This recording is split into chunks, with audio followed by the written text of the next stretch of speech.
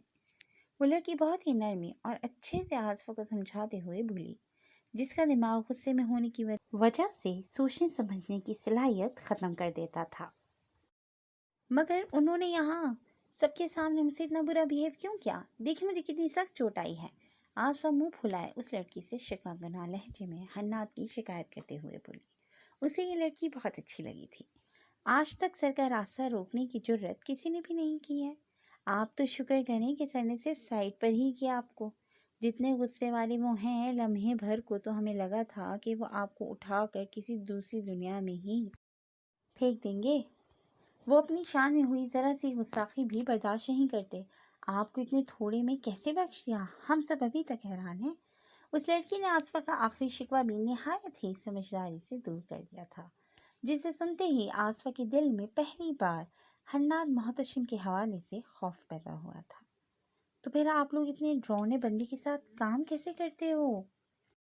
آصفہ اس کے ساتھ اندر کی جانب قدم بڑھاتے خفگی سے بولی تھی، اس بات سے انجان کہ اس لڑکی کے ہاتھ میں پکڑے موبائل سے ایک ایک بات اپنے شاندار آفس میں براجمان حناد محتشم تک بآسانی پہنچ رہی ہے۔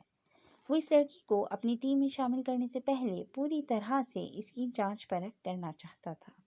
وہ اس کا پیدا ہونے سے لے کر اب تک کا سارا بایو ڈیٹا نکلوا چکا تھا۔ اس لڑکی کے آگے پیچھے کوئی نہیں تھا، یہ بات سب سے زیادہ موزوں تھی۔ ویسے اتنے دولت میں انسان کا مغرور ہونا بنتا بھی ہے۔ آصفہ بولنے سے باز نہیں آئی تھی۔ اس کے ساتھ چلتی لڑکی صرف افسوس سے سر ہلانے کے سوا کچھ نہیں کر پائی تھی۔ آپ کا نام کیا ہے؟ کافی دیر بعد آصفہ کو نام پوچھنے کا خیال آیا تھا۔ عائشہ، اس لڑکی نے دھیمے سے جواب دیا تھا۔ نائس نیم۔ آصفہ زیادہ دیر چپ رہ لے یہ ممکن نہیں تھا۔ آپ کی کافی زیادہ بلیڈنگ ہو رہی ہے، آئیں پہلے میں آپ کی بینڈیج کر دوں۔ آصفہ کی پیشانی سے نیچے تک جاتی خون کی بوند دیکھ کر عائشہ فکر مندی سے بولی تھی۔ اسے آصفہ دیکھنے میں جتنی نازک سی لگی تھی، اس کو یوں درد برداشت کرتا دیکھ کر عائشہ کافی امپریس تھی اس سے۔ اس لڑکی میں کچھ تو ایسا تھا جو حناد محتشم جیسا بندہ خود اسے اپروچ کر رہا تھا۔ نہیں، میں ٹھیک ہوں۔ آپ کے باس کو بھی تو پتہ چلے، ان کی وجہ سے کسی کا کتنا خون بہا ہے۔ آصفہ بھی ہر دھرمی سے بولتی مین ڈور سے اندر داخل ہوئی تھی، جہاں سے کچھ دیر پہلے یہاں کے گھمنڈی مالک نے اسے دور دھکیلا تھا۔ جی فرینڈز، آج کے لیے بس اتنا ہی۔ کیسی لگی آپ کو فروہ خالد کے ناول سانسوں میں بسا ہے تیرا نام کی ایپیسوڈ 6؟ یقیناً آپ کو بہت پسند آئے گی، لیکن ابھی بھی کہانی باقی ہے۔ ابھی تو ہمیں یہ مسٹری سالو کرنی ہے کہ آخر وہ فقینی کون ہے اور یہ بلیک ایگل کا کریکٹر کیا ہے۔ تو پھر اس کے لیے انتظار کیجیے نیکسٹ ایپیسوڈ کا۔ ٹل دین اللہ حافظ، اور ہمارے چینل کو لائک اور سبسکرائب کرنا نہ بھولیں۔ بائے۔